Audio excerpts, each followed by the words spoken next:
ग्रामीण भागात होणारी पत्रकार परिषद आहे। कदाचित अमरावतीत येऊन तुमच्या सगळ्यांची सुविधा करता आली असती, पण आमचा हा पदयात्रा आणि संघर्ष यात्राच ही अतिशय दुर्गम आणि दुर्लक्षित भागात आमची पदयात्रा आहे। त्याच्यामुळे आपल्या सर्वांना इथं आमंत्रित आम्ही केलेलं आहोत। आपण सर्व आलात त्याबद्दल आपल्या सर्वांचे स्वागत। आपण पाहतोय का सातत्याने गेल्या शिवजयंतीपासून मागच्या आम्ही रायगडपासून सुरू केलेलं आंदोलन, रायगड किल्ल्याच्या समोर त्या परिसरात आपण 3 दिवस उपोषणाला बसलो। नंतर मुख्यमंत्र्यांची बैठक झाली, नंतर पुन्हा आपण आमदारांच्या घरासमोर आंदोलन केलं, नंतर मंत्र्यांच्या घरासमोर आपण आंदोलन केलं। मग ते 7 ते 8 दिवस आपण मोजरीला उपोषण अन्नत्याग केलं आणि पुन्हा एक यवतमाळ अमरावती यवतमाळ अशी एक पदयात्रा सुद्धा काढली। ते 200-250 किलोमीटर झाल्यानंतर आपण नागपूरला एक मोठा चक्काजाम आंदोलन केल्यानंतर शेतकऱ्यासाठी कर्जमाफीसाठी किंवा कर्जमुक्तीसाठी मुख्यमंत्र्यांनी 30 जून हे तारीख दिली। 30 जून तारखेनंतर आता त्याच्या काही गोष्टी सुरुवात झालेली आहे। बँकेला माहिती मागितली, आमची बँक राज्यामध्ये पहिली ठरलेली आहे। सगळ्यात अपडेट अशी माहिती आपल्या अमरावती बँकेनं, जिल्हा मध्यवर्ती बँकेनं संपूर्ण माहिती, इवन आपण गटसचिवाच्या माध्यमातून त्याच्या घरी जाऊन त्याचे आधार कार्ड घेऊन ही सगळी माहिती आपण शासनाला दिलेली आहे कर्जमुक्तीसाठी।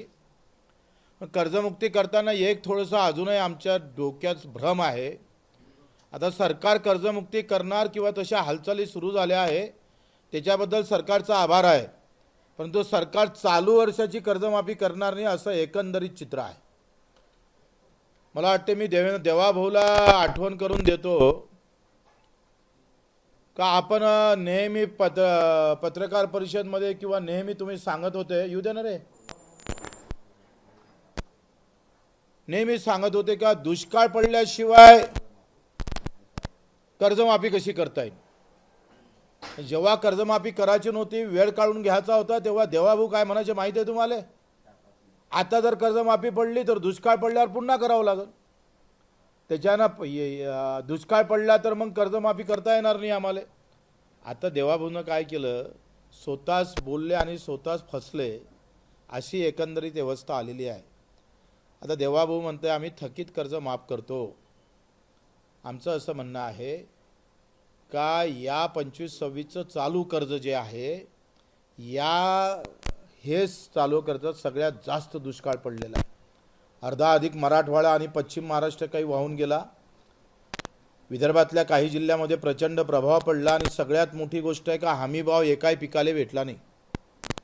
20% खरेदी फक्त झालेली आहे सोयाबीनची। 2018 मध्ये सोयाबीनचे भाव 4000 होते आणि 2026 मध्ये सोयाबीन 3500 विकावं लागतं, 500 रुपये कमी भावानं विकावं लागतं। ही शेतकऱ्याची तरक्की आहे। आजही कापूस खरेदी केंद्र बंद केले। मधात काय झालं, कापसाचे भाव फक्त 500 वाढले, जसे कापसाचे भाव वाढले तसे खरेदी केंद्र सरकारनं बंद पडून ठेवले। पुन्हा कापसाचे भाव 1000 रुपयानं कमी झाले, कारण जे डील केली अमेरिकेची त्याच्यामुळे जो प्रभाव पडला तो शेतीमालावर प्रचंड पडला। तुरीचे भाव कमी झाले, कापसाचे भाव कमी झाले, सोयाबीनचे भाव कमी झालेले आहे आणि अजून कापूस केंद्र सुरू केले नाही। त्याच्यामुळे या वर्षामध्ये सगळ्यात जास्त हमी भाव न भेटणारं वर्ष म्हणजे हे वर्ष ठरलेलं आहे। एका इकडे दुष्काळाचं वर्ष हे वर्ष झालं आणि हमी भाव न भेटणारं वर्ष सुद्धा हे वर्ष झाल्यामुळं चालू वर्षाची कर्जमाफी सरकारला करावं लागेल। आणि नेहमी आव्हान ठोकलं आहे का जर कर्जमाफी केली नाही 30 जूनपर्यंत आम्ही तुमची वाट पाहू, पण 30 जून नंतर 1 जुलैला आम्ही पूर्ण महाराष्ट्रभर रेल्वे जाम केल्याशिवाय राहणार नाही। पूर्ण रेल्वे जाम करू, एकही रेल्वेचं चाक धावू देणार नाही। त्याची आठवण यात्रा मुद्दामून आम्ही पुन्हा 250 किलोमीटर पायी चालून सरकारच्या स्मरणात यावं, त्यांना आठवण करून देण्यासाठी हे पदयात्रा आम्ही मेळघाटमध्ये काढतो आहे, मेळघाटच्या भूमीमध्ये काढतो आहे। म्हणजे सरकारला आठवण द्यावं लागतं, निवड पत्र देऊन सरकारला आठवण राहत नाही, तर पैदल चालून रक्त आटून घाम गाळून प्रचंड मेहनत करून आम्ही ही यात्रा काढत आहोत। आपण लक्षात घ्या, आत्ता कांद्याचे भाव पडलेले आहे, कांदा पूर्ण खाली गेला, म्हणजे 2000 शिवाय कांदा म्हणजे नफाच येत नाही. आणि कांद्या आता 900, 400, 500, 600वर विकावं लागतं. प्रत्येक क्षेत्रामधल्या पिकाची सगळी आम्ही पाहतोय भावाची प्रचंड पडझड झाली, पण कोणी बोलायला तयार नाही. एवढं सगळं ग्रामीण भागात हाहाकार असल्यानंतरही लोक त्या बाजूने उभे राहतं, याचंही दुःख आहे. आणि या सगळ्या सोबतच मेळघाट संघर्ष यात्रा पण आम्ही याच्यात करतो आहे. आपल्याला माहीत आहे का, आम्ही मेळघाटचे जे मुद्दे घेतो आहे, एकंदरीत मेळघाटमध्ये जे आम्ही पाहतो, तर मेळघाटमध्ये सगळ्यात जास्त त्रास, थोडंसं स्लाईड थांबू दे, मी सुरुवात करतो तेव्हा. तू कर्जमाफी आपण पाहतो का, इथे काही आम्ही चित्रीकरण केलेलं आहे. काही पत्रकारांना खूप चांगल्या बातम्या, नरेंद्र जावरे असन, बोरसे असन, बाकीच्यांनी पण चांगल्या बातम्या छापून आलेल्या आहेत, त्याचाही आम्ही पाठपुरावा केला सगळा. मेळघाट सगळ्यात मोठं प्रॉब्लेम आहे वनाचा, फॉरेस्टचा. आम्ही पाहतोय हिरवगार सगळं जंगल असताना तिथले जनावरं मात्र कुपोषित आहे, तिथले माणसं मात्र कुपोषित व्हायला लागले, बाळं कुपोषित आहे. लोक चांगली हवा खाले जंगलात जातं, पण जंगलातला अधिक कष्ट करणारा आमचा आदिवासी आणि त्याच्यासह इतर सगळ्या जातीतले मूळ आदिवासी किंवा मूळ निवासी लोक मात्र तिथं आपण पाहतो अतिशय हलाखीचं जीवन. 75 वर्षानंतर अजूनही 22 गावले लाईन नाही आहे, अजून लाईन पाहिली नाही त्यांनी 22 गावामध्ये. या विदर्भातला मुख्यमंत्री असताना मेळघाटात एक चक्कर नाही. या विद्युत विभागासाठी इथं एखादी बैठक घेतल्या जात नाही, पालकमंत्री तिथं जात नाही. केवढी शर्मिंदाची गोष्ट आहे. कधी याचं ब्रेकिंग न्यूज होत नाही. अजूनही आम्ही पाहतोय 25 ते 30 गावामध्ये तिथं पिण्याच्या पाण्याची व्यवस्था नाही आहे. मागच्या वर्षी 3 लोक मरण पावले, ते आम्ही समोर तुम्हाला दाखवणारच आहे. पण या सगळ्या अवस्थामध्ये इथले शिक्षण अवस्था पूर्ण ढासळली. मी सगळा 15 दिवस तिथं सगळा आढावा घेतला, पूर्ण मेळघाट फिरलो. तेव्हा ही यात्रा आम्ही ते ताडोबाले काढणार होतो, ते आम्ही मेळघाटमध्ये सुरू करावं. कारण आपल्याच जिल्ह्यातला एक भाग जो आपण चिखलदरा सिमीच काश्मीर म्हणून समजायचं, त्याचं कसं वाटोळं करून ठेवलं. या सगळ्या गोष्टीसाठी ही संघर्ष यात्रा आम्ही सेमाडोपासून प्रत्यक्षात 2 तारखेपासून ही यात्रा सुरू होणार आणि 9 तारखेपासून त्याचा लॉंग मार्च म्हणजे मोठ्या प्रमाणात त्याची सुरुवात होईल. सलोना ते चिखलदरा इथं आमचा एक मोठा म्हणजे 9 तारखेपासून त्याची खरी सुरुवात. 9 मार्च म्हणजे 1 मार्च ते 9 मार्च, 2 मार्चपासून प्रत्यक्षात आपण यात्रा सुरू करणार आहोत. 2 मार्चला हातरूपासून सुरू करणार आहोत आणि 9 मार्चला सलोना म्हणजे सलोन्यापासूनच आम्ही आमच्या पदयात्रेचं स्वरूप बदलणार आहे. सरकारनं असं समजू नये का फक्त पदयात्रा म्हणजे शांततेतली यात्रा आहे, गांधी यात्रा आहे. गांधी यात्रेसोबतच ते भगतसिंगही होऊ शकतं. म्हणून सरकारनं पहिलेच दखल घ्यावी, त्याच्यासाठी हे पत्रकार परिषद बोलावली आहे. तुमच्या माध्यमातून सरकारला आम्ही पुन्हा इशारा देतो का गांधी यात्रेच्या स्वरूप हे भगतसिंगमध्ये जाऊ नये, याची दखल सरकारनं घेतली पाहिजे. एकूण 15 ते 20 म्हणजे मी जेव्हा मेळघाटचे अभ्यास करायला लागलो तर म्हटलं 1-2 पानात आपल्या 2 पानात ह्या मागण्या पूर्ण होईल, पण 8 पानं लागले. मेळघाट म्हणजे एकतर भ्रष्टाचाराचं कुराण झालेलं आहे. मुख्याध्यापकाची आताच गोव्याची ट्रिप झाली, काही मुख्याध्यापकाची, काही कंपनीनं अंड्या पुरवणारे कंपन्या, त्यांनी सगळ्या मुख्याध्यापकाला बऱ्याच मुख्याध्यापकाला गोवापर्यंत पोहोचवली. मी लोकमतमध्ये पण ते बातमी वाचली. म्हणजे जाऊ तिथं खाऊ हा जो हिशोब आहे हा खरं तर मेळघाटमध्ये खरं तर हे प्रत्यक्षात पाहायला भेटतं. तुम्ही लक्षात घ्या, अजूनही 4 महिने झाले मजुरीचे पैसे नाही भेटले मजुराचे. होळी त्याचा सगळ्यात महत्त्वाचा सण आहे, पण 4 महिन्यापासून मजुरी भेटत नाही. केवढे नालायक सरकार आहे लक्षात घ्या.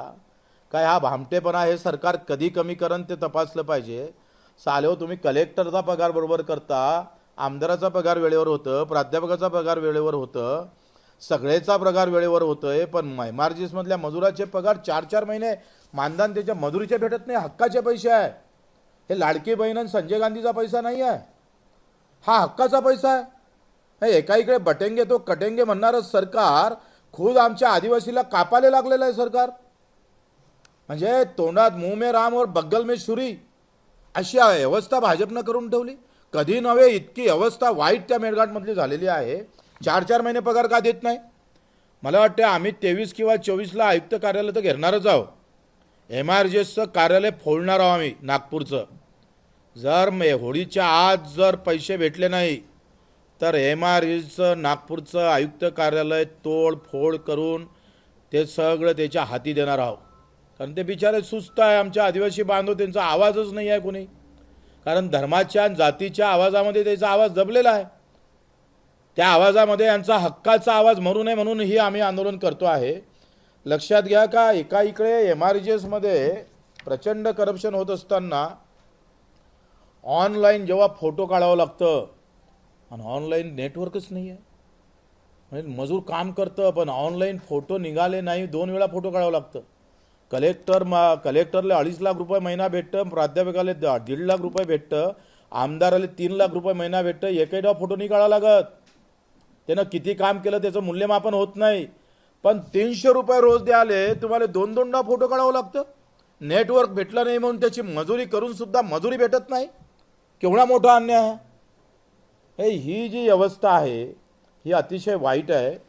आणि म्हणजे काम करून सुद्धा त्यांना पैसे भेटत नसन कारण ऑनलाईन फोटो निघाला नाही, नेटवर्क नसल्यामुळे फोटो निघत नाही आणि त्याच्यानं फक्त मजुरी वाया जातं. तो तिकडले लोक असे अधिकारी असं म्हणतात तुमचं फोटोच नाही आहे तो फिर मजुरी नाही निघलेंगी. काय प्रकार चालू आहे देशामध्ये. आमचे पालकमंत्री कर्तबगार पालकमंत्री आहे. बावनकुळेनं साधी त्याचा मेळघाटवर एक आढावा वर्षभरात एक आढावा घेत नाही पालकमंत्री. काही शरम गिरम काही राहिली, फक्त रेतीचा आढावा घेताय तुम्ही. कोणाचे ट्रक चालू आहे, कोणते किती ट्रक चालू ठेवावं त्याचा आढावा घेताय तो तुम्हाला. मेळघाटमध्ये काय अवस्था आहे पाण्याची. ज्या गावात 2 ते 3 लोक मरण पावले त्या गावात अजूनपर्यंत पाण्याची व्यवस्था झाली नाही. माझ्याकडे जीवन प्राधिकरण मिशन कार्यक्रम वाटतं स्लाईड आता आपण दाखवू नये, माझं हे पूर्ण होऊ द्या. याच्यामध्ये यांनी स्पष्ट म्हटलं आहे 2022मध्ये आमच्या राजकुमारन आम्ही मार आग्रह करून 3-4 योजना मंजूर केल्या होत्या.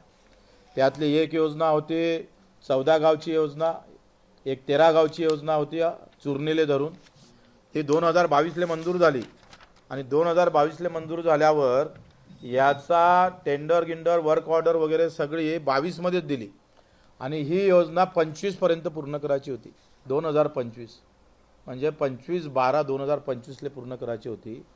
काय मार्क आला डिपार्टमेंटचा. डिपार्टमेंट काय म्हणतं काहून पूर्ण केली नाही 25 पर्यंत. म्हणजे तुम्ही पहा काय शोकांकित आहे.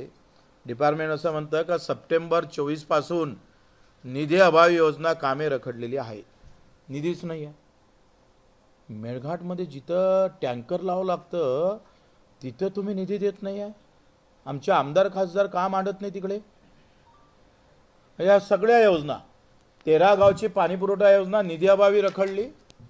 नंतर 14 गावची बागलिंगा योजना ही सगळी ही 2022लाच मंजूर केली होती. राजकुमार होतो आम्ही तेव्हा. सप्टेंबर 2024 पासून निधी अभावी योजना बंद पडलेली आहे. 18 कोटीची योजना आहे. याच्यात बाललिंगा आहे, ढोमढाणा वगैरे हे जे काही सगळे गावं आहे. नंतर 36 गावची योजना ते सुद्धा निधी अभावी. हे माझं नाही म्हणत मी, हे सप्टेंबर 2000 पासून निधीच नाही आहे. 24 पासून 24 गेलं, 25 गेलं, 26 आलंय निधी नाही आहे. मरा एका इकडे सिमेंट टँकमध्ये का आमचे आंघोळ करणारे मंत्री आणि दुसऱ्या इकडे पिण्याले पाणी न भेटणारी व्यवस्था. वा रे हिंदुस्तान, काय फरक आहे रे बाबा.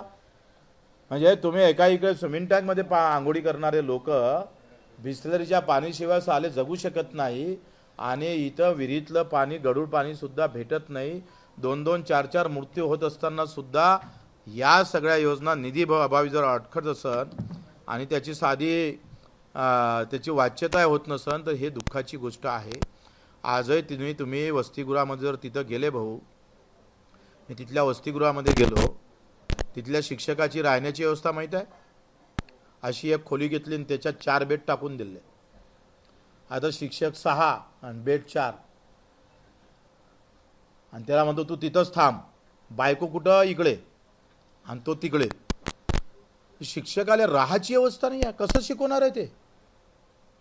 म्हणजे शिक्षण तुम्ही फक्त इमारती बांधलेल्या आहे. या देशामध्ये धरणाचे कामं झाले पण भूसंपादनाचा पैसा नाही भेटला.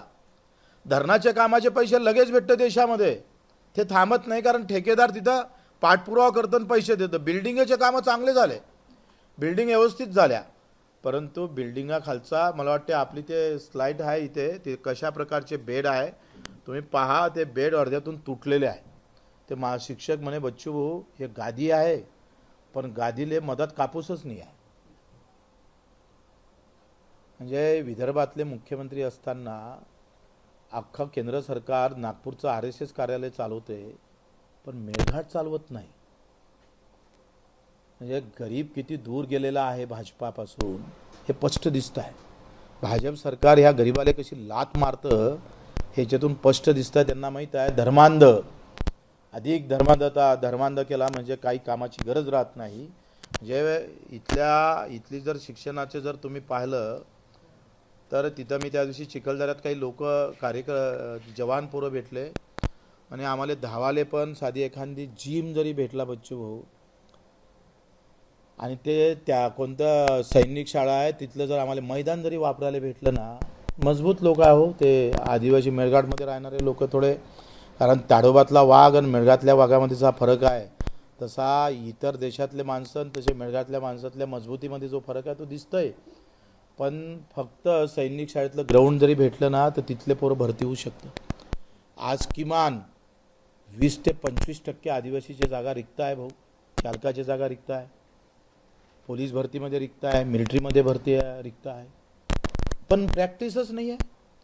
आमचं म्हणणं आहे का त्या मेळघाटच्या मध्येच जर तुम्ही एखादा उच्च शिक्षणासहित एखादी चांगली शाळा आणि तिथंच सगळं गेम असेल, बाकी सगळ्या सुविधा एक तर असू द्या ना एका तालुक्यात, चिखलदऱ्याला एक असू द्या आणि एक धारणीला. त्यांनी काय केले, चांगल्या शाळेला पोरं पाठवले, आणि चांगल्या शाळेला प्रॉब्लेम काय झालं का अति उच्चवर्णीय अतिशय पैसे असणारे पोरीच्या शाळेत हे आदिवासी पोरं असे लपवून बसतात. म्हणजे त्यांना गुदमरून जात होते बिचारे. काय अवस्था करून ठेवली या देशाची. म्हणजे जसा कार्यक्रम शिक्षणाचा काँग्रेसचा होता तसाच भाजपचा आहे, काही फरक नाही. काही ध्येय धोरणं बदलले नाही आहे. पाणी पुरवठ्याचे 3-13 वाजले, आरोग्याचे 3-13 वाजले. आरोग्याचे तर इतके हाल बेकार आहे, जर तुम्ही गिटकुमच्या भागात जर एखादा बिमार पडला तर त्याला अमरावतीला यायला 4 घंटे लागतं. ॲम्ब्युलन्स नावाचा पत्ता नाही. 112 102 कायम आहे आणि 108 कायम, संपर्कच नाही आहे. आपला एखादा रस्ता बंद पडला तर लगेच बोंबलतो आपण, पण हे तर त्याला साप चावला, काही झालं, एमर्जन्सी आलं, काय व्यवस्था, काय हरकत आहे.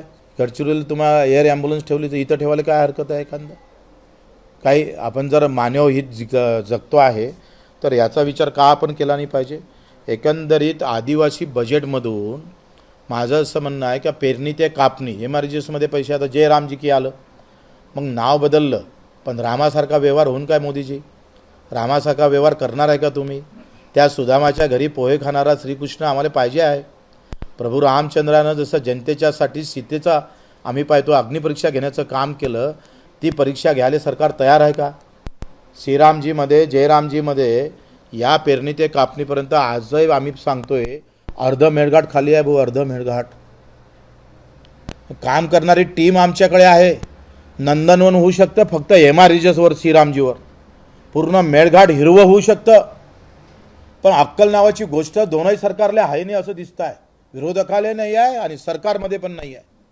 अख्खं मेळघाट आम्ही पाहतो हिरवागार करण्यासाठी आणि प्रचंड ताकद ऊर्जा देणार.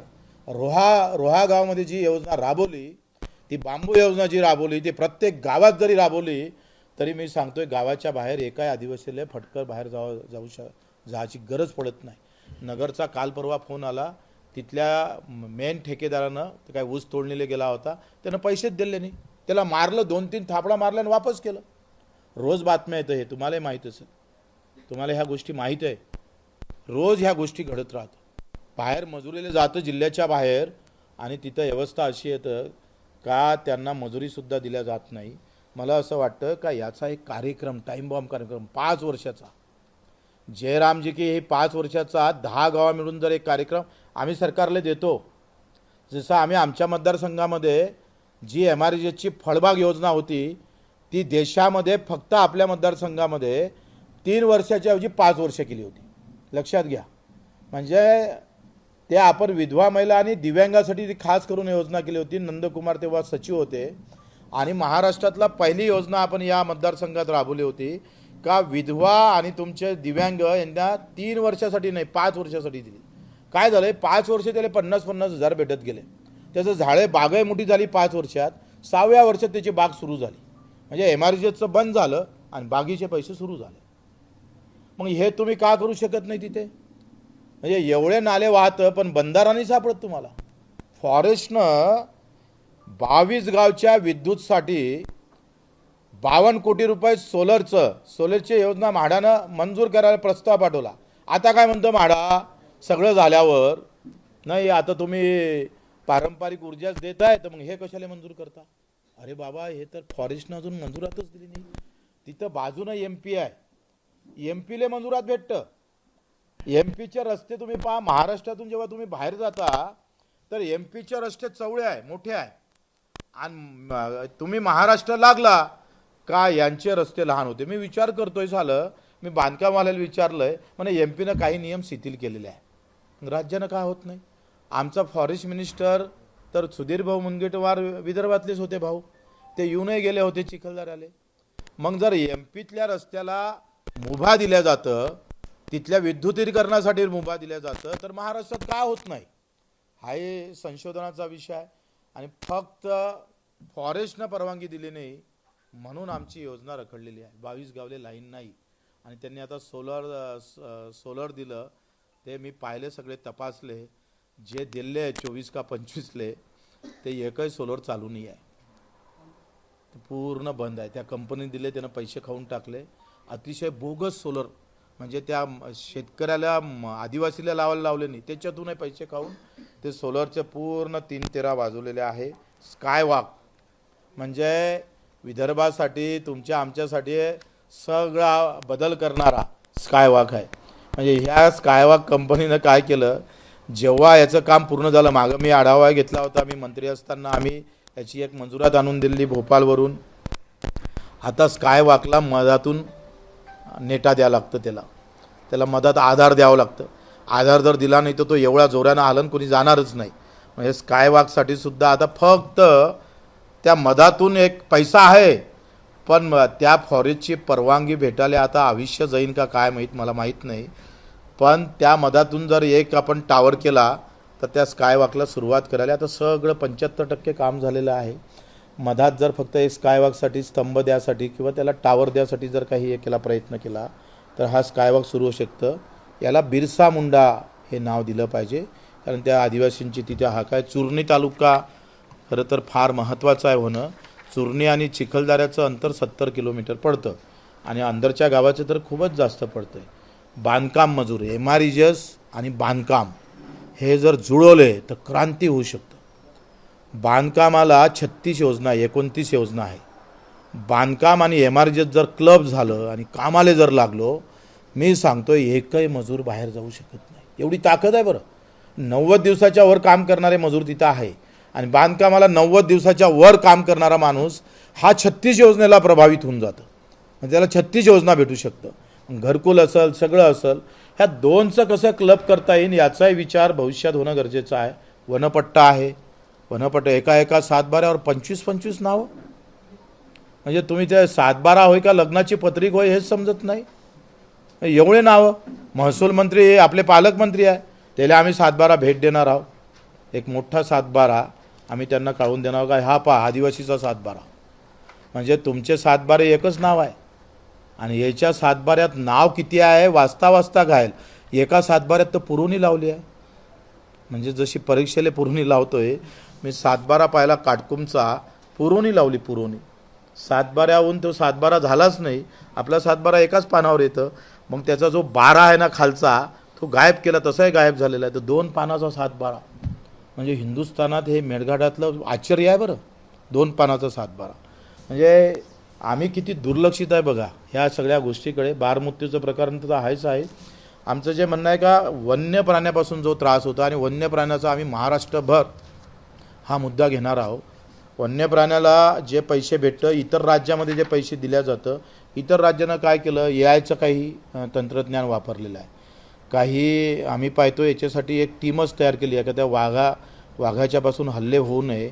कर्नाटक असेल, केरळ असेल, यानं इतके चांगले प्रयोग केलेले आहे का तिथलं मृत्यूचं प्रमाणच कमी झालं. आणि देशामध्ये सगळ्यात जास्त मृत्यूचं प्रमाण आम्ही पाहतो, संख्या कमी आहे पण मृत्यूचं प्रमाण जास्त आहे. हे आश्चर्य आहे अधिक नवीन. म्हणजे महाराष्ट्र हा आत्महत्यासाठी सगळ्यात जास्त आहे. विदर्भ हे जगामध्ये सगळ्यात जास्त आहे. जगामध्ये आत्महत्या होणारा प्रदेश म्हणून याची ओळख होणार आहे. मुख्यमंत्री इथले आहे, ते राजकीय सगळ्या आघाडीवर जिंकले, पण विदर्भातल्या लोकांचं मन आणि आत्महत्या रोखू शकले नाही. मनही जिंकू शकले नाही ना आत्महत्या म्हणजे फेल्युअर आहे. अत्यंत मुख्यमंत्री या बाबतीत पूर्णतः फेल्युअर आहे. आणि म्हणून आम्ही MRJच्या बाबतीत काही सुधारणा सांगितलेल्या आहे. नुकसान भरपाईमध्ये करोडो शेतकऱ्याला 1 ते 1.5 लाख रुपये दिले पाहिजे. वन्य प्राण्यात मृत्यू झाला तर 50 लाख दिले पाहिजे. काय देतो 10 लाख रुपये. काय होतं 10 लाख रुपयेमध्ये? तर तुम्ही सांगा, साधं मतदानाचा हिशोब जर पाहिला उमेदवाराचा, तर पहिले काय उमेदवार 500-600 रुपयात निवडून येत जाय. आता 500-600 रुपयात उमेदवार निवडून येतं. हे कोणत्या जमान्यातले आकडे आहे 10 लाख रुपये? म्हणजे तुम्ही विमानात पडला तर 1.5 कोटी रुपये देता, तिथून अपघात झाला तर तिथं तुम्हाला वेगळे पैसे भेटतं. आणि इथल्या मजुरांना तुम्ही तुम्ही व्यवस्थेमध्ये हा सगळा वन राखत असणारा, आता तो वाघ याच्या शेतात येते, हा तर जंगलात गेला नाही, याच्या शेतात येऊन याले मारलं, म्हणजे दरोडा करून 6 गायब केलं, त्याला फक्त 10 लाख रुपये देऊन चूप बससन सरकार. तर आमची मागणी आहे ते 50 लाख आणि नाही नियमित रोजगार तर कंत्राटी रोजगार कायमस्वरूपी दिला पाहिजे, हे मागणी आहे. आम्ही हे सगळे मुद्दे तुम्हाला दिलेले आहे. सगळ्या बाबतीत आपण याच्यावर आम्ही अभ्यासही केलेला आहे. पाणी पुरवठ्यापासून तर सगळ्या गोष्टी, ग्रामीण रुग्णालय, जे उपजिल्हा रुग्णालय, धारणी गिरणी, हे सगळं, आणि तिथलं तापीतला पण विषय, ह्या सगळ्या विषयावर आपण ही संघर्ष यात्रा काढतो आहे. आपल्या सर्वांचं सहकार्य आहे. पहिल्यांदाच मेळघाटमध्ये अशा प्रकारची 200-250 किलोमीटरची संघर्ष यात्रा करून तिथं त्या मेळघाट क्षेत्राला आता आम्हाला उजेडात म्हणजे त्याचं व्यासपीठ तयार करायचं आहे. मला पूर्ण उमेद आहे का एकदा ती सुरू केली का लक्ष केंद्रित झाल्याशिवाय राहणार नाही. आणि आमची सवय तुम्हाला माहीत आहे, आम्ही एकदा मुद्दा हाती घेतला का त्याच्या मुळापर्यंत तो उखळून फेकल्याशिवाय बच्चू कडू कधीच गप्प राहिला नाही. कर्जमाफीचा मुद्दा घेतला, विषय टोकापर्यंत नेला. आम्ही दिव्यांगाचा मुद्दा घेतला, त्याचं दिव्यांग मंत्रालयापर्यंत आम्ही तो मुद्दा शेवटपर्यंत नेण्याचा प्रयत्न केला. 600 रुपये भेटणारा पगार दिव्यांगाचा 2,500 रुपये केला. आणि या 2 वर्षात आम्ही तो 6,000 पर्यंत नेल्याशिवाय राहणार नाही. मेंढपाळ आणि गवळी लोकांच्या ज्या व्यवस्था आहे तिथं, ते फॉरेस्ट तिथं राखीव ठेवलं पाहिजे काही जागा.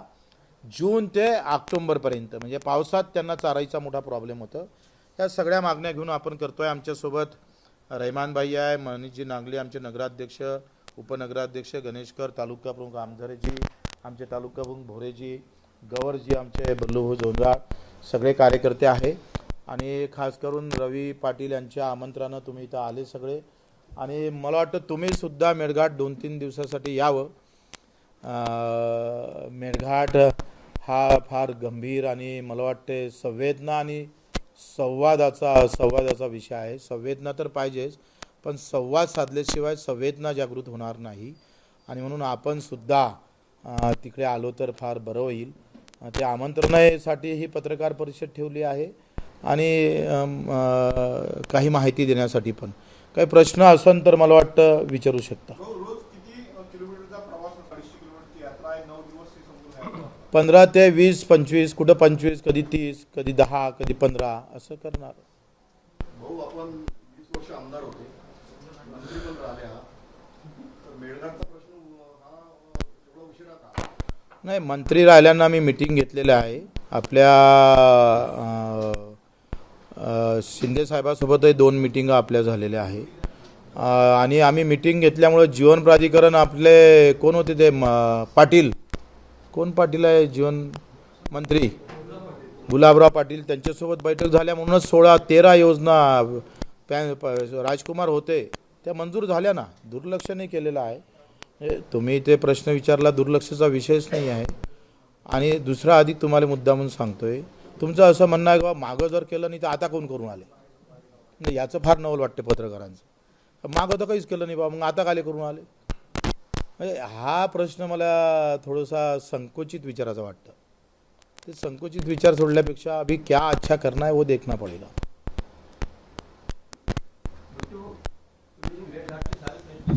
हां हां हां हां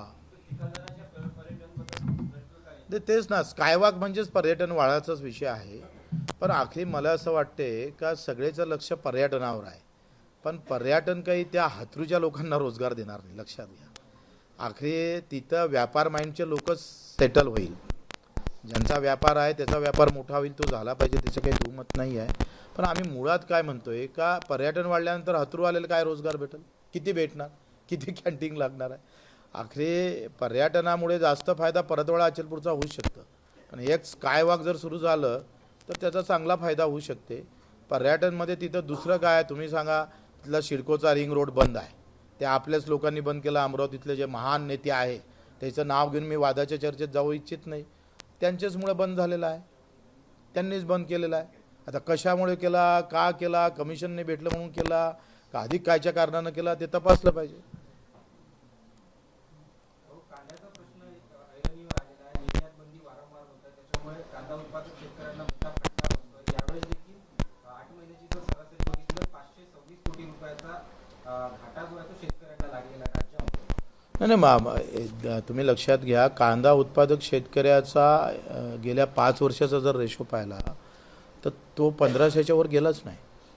आणि कृषी मूल्य आयोग काय म्हणतं किंवा एकंदरीत त्याची बेरीज वजा बाकी केली तर 2000 क्विंटलशिवाय नफाच निघत नाही. जसं कापूस 15,000वर गेल्याशिवाय नफा निघू शकत नाही, सोयाबीन 8 ते 9,000 गेल्याशिवाय ते नफ्यात येत नाही. हा घाट्याचा सौदा सुरू आहे. अमेरिका काय करतं, अमेरिका असेल, फॉरेन कंट्री असेल किंवा विदेशातले जे धोरणं पाहिले ते थोडं तपासा. लक्षात घ्या का तुम्ही डील काय केली आणि कशामुळं केली, हा जरी वादाचा विषय असला तर माझं म्हणणं डील कुठली असू दे, काय असेल ते पाहू, पण पिकाच्या उत्पादनाची आम्ही शेतकरी घेऊ, त्याचं नवीन तंत्रज्ञान जोडा, नवीन खतं टाकू, काय असेल ते जबाबदारी शेतकऱ्याची आहे. पण पिकाच्या हमीभावाचं संरक्षण कोण देणार? मग अमेरिका संरक्षण देत नाही का? काही आयात निर्यात होऊ दे, पण अमेरिका किंवा इतर देश जे करतं ते त्या उत्पादन खर्चाच्या खाली जर केलं आणि नफ्याच्या खाली जात असेल तर ते पिकाले संरक्षण देतं हमीभावाला. म्हणजे भावाले संरक्षण देण्याची योजना का नाही आमच्याकडे? आम्ही आज डील झाल्याबरोबर आम्ही जे भाव पडले मग संरक्षण म्हणून त्या पिकाला संरक्षण देण्याचं काम केंद्र सरकारचं नाही आहे, ते का करत नाही? हे चढ उतार चालू राहील, मान्य आहे, पण तुम्हाला जेथपर्यंत भावाचं संरक्षण भेटणार नाही ते संरक्षण योजना आणली पाहिजे. तुम्ही जेव्हा ठरवलं ना तर तुम्ही सांगा, मी नेहमी सांगत असतोय 11,000 रुपये भावाची शिफारस केली कापसाची आणि 8,000 रुपये जाहीर केले, 3,000 तर तुम्ही तसेच कमी केले आणि 6,500-7,000 विकावं लागली. एका क्विंटल मागं 5,000 आणि PM मानधन आहे 6,000, एका क्विंटल मागच 5,000 गेले. स्मार्ट मीटर, सोलर ऊर्जा, सोलरचं राहिलंय, सोलरचं तुम्ही दिले सगळ्यांना. पारंपरिक ऊर्जा स्रोत कमी केले का नाही? पारंपरिक ऊर्जावर आता तुम्हाला शेतीचे कनेक्शन भेटत नाही. लोकांना पैसे भरले, ॲडवाईस भरलं, सगळं झालं आणि आता पत्र येते आम्हाला तुम्ही सोलर पंपाचा विद्युत पुरवठा भेटणार आहे, पारंपरिक ऊर्जा भेटणार नाही. अरे एवढे मूर्खाची बच्चे तर मी पाहिलेच नाही साले. कुठल्या शिव्या द्याव तुम्ही? त्या टाकणार नाही म्हणून, नाही तर मी त्या शिव्या दिल्या असत्या. तुम्ही एक सांगा, 50 फुटाच्या वरते सोलर पाणी फिकते का हो? आता तुम्ही सांगा, माझं 5 एकर शेत आहे, मला 50 मीटरच्या खाली जर पाणी गेलं आणि 5 एकरवर सोलर, ताकद आहे का सोलरची फेकाची? ऊर्जा मंत्री कुठले? मुख्यमंत्री फडणवीस साहेब, विकासाचा झुंजार नेता, आणि ऊर्जा मंत्री असताना येतं हे समजत नाही? मरते शेतकरी, सोडलंय पीक घेणं सोडलं म्हणजे त्याला ते पाणीच निघत नाही. 50 फुटाच्या, आपल्या इकडे 200 फुटाच्या पर्यंत पाणी भेटत नाही. सोलर पाणी फेकतं का भाऊ? आणि 5 हॉर्स पॉवरची मोटर आता कोण मुतल्यासारखं फेकते हे सांगू कोणाला? एवढीशी धार फेकते. आणि ते 5 एकर वलताचं कसं एवढंही समजत नसन आमच्या नेते मंडळीला, एकही आमदार बोलत नसन त्याच्यावर. याच्यासारखं दुर्दैव आहे का हो काही? सोलर तुम्ही पहा ना, तुम्ही 65, मी माहितीचा अधिकार आहे तुम्हाला देतो तो सगळा, 65% सोलर बंद आहे. सगळ्या कंपनीनं पैसा खाऊन टाकलाय. इथे मार तक्रारी करते आणि विद्युत अधिकारी काय म्हणतं, त्या कंपनीच्या माणसं पाठवतो आम्ही, कंपनीचा माणूस येतच नाही आणि आला नाही तर सोलर पंप बंद. पण बातमी काही हेडलाईन झाली नाही, ब्रेकिंग झाली काय झाली, हे आम्हाला पहिल्या पानावर पाहिजे. हे ब्रेकिंगच्या किमान 10-15 मिनटं घेतले पाहिजे. टिपू का घेतलं, शिवाजी महाराज कहून एकत्र पाहिले, हे तुमचं चालूच ठेवा काय चालवायचं आहे, पण हे ब्रेकिंग झालं पाहिजे ना. 65% बंद आहे सोलर वाटलेले, 65%. माझ्या माहितीच्या अधिकारात सगळी माहिती आहे. तुमचे हे विद्युतचे, हा विद्युत विभागानं आम्हाला अहवाल दिला, हे आता यंत्रणा धावायला लागली. आम्हाला लगेच त्यांनी एक पत्र दिलं. त्यांनी सांगितलं का या गावात आता आम्ही फॉरेस्टले 10 पत्र दिले, 2021 दिले, 22 दिलं, 24 झाली, एक बैठक झाली, फॉरेस्ट परवानगीच देत नाही. आणि 52 कोटीच्या योजनेला अजूनही पैसे दिले नाही, मंजुरात दिले नाही. मुख्यमंत्री ऊर्जामंत्री आमच्या विदर्भातले आहे ना राव, बीजेपीचाच आमदार होते आहे तिथे, केवलराम काळे, त्याच्या अगोदर आमच्या ताई होत्या. काय वजन होतं काय, सट मंजुरात भेटायला पाहिजे होते, फटफट काम आले पाहिजे होते, काहीच नाही आहे. म्हणजे एवढं मोठं निवेदन एका राज्याचं होते हे आम्ही निवेदनातले काटछाट करून हे किती पाणी झालंय बघा. ही अवस्था आहे मेळघाटची. आणि म्हणून तुम्हाला नम्र विनंती आहे का तुम्ही या नक्की. पण एक प्रश्न असा आहे, म्हणजे विनोदाविषयी पश्चिम महाराष्ट्रात पाहिलं तर साखर कारखान्याची जे मोलॅसिस टीम त्याच्यापासून देशी बनवली, आपण पाहिलं तिकडे काजूपासून केळी बनवली, द्राक्षापासून केळी वाईट बनवली. आता तुम्ही मेळघाटात दौरा करता त्या ठिकाणी मोठ्या प्रमाणात आम्ही ते पण मागणी केली. मोठ्या प्रमाणात ते जर त्या ठिकाणी आमचे याला जर काही ऍडव्हान्स करून आता मार्केट आणि महसूल भेटणार आहे, त्याच्यासाठी आपला काही प्रयत्न आहे का भाऊ? आम्ही ते पण मागणी केली का मोहापासून दारू बनवायची परवानगी द्या, आणि तसे लोक पहिले मोहाची दारू पेत जाय आपल्या इकडे तरी. मोहाची तशी म्हणजे द्राक्षाची दारू बनवू शकतं, त्याची परवानगी भेटू शकतं, मोहाची का नाही? मोहापासून दारू बनवायची परवानगी दिली पाहिजे. त्याच्या एखादा प्रोसेस प्रक्रिया युनिट पण सुरू केलं पाहिजे. ते पण मागणी टाकली आम्ही. हो, शासनाने बँकेकडून सर्व कर्जदारांकडून शेतकऱ्यांचे बँक डिटेल मागवण्यात आले आहे. आता येणाऱ्या अर्थसंकल्प अधिवेशनामध्ये त्याचा पाठपुरावा करून सरकार याला मंजुरी मिळवणार का, की तुमच्या आंदोलनात आता अंतिम शेवटचा टप्पा आहे? आणि जेथपर्यंत कर्जमाफी होत नाही त्यापर्यंत हा धागा सोडणार नाही. त्या माय माऊलीनं आम्हाला हा धागा बांधून दिलेला आहे. हा असाच माझ्या हाताले आहे. आणि चालू कर्ज जर माफ केलं नाही तर माँ कसम हम छोड़ने वाले नहीं सरकार को, धो के रख देंगे, बिल्कुल छोडेंगे नाही. कुठं एक रेल्वेचं चाक जर झालं, माणसं दिसणार नाही रेल्वेच्या रुळावर. आम्ही टेक्निक आणली आणि याकडून घेतली टेक्निक मी. रुळावर माणसं दिसणार नाही पण रेल्वे जाम असणार है. असं देवाभाऊ म्हणणार यार ये तो बहुत चमत्कार हुआ. काम तुम्हारा, नाम तुम्हारा देवा है, लेकिन कर्म हमारे बहुत अच्छे है. आम्ही त्या शेतकऱ्यासाठी पूर्ण रेल्वे जाम करणार आहोत. एबीपी माझा, उघडा डोळे बघा नीट.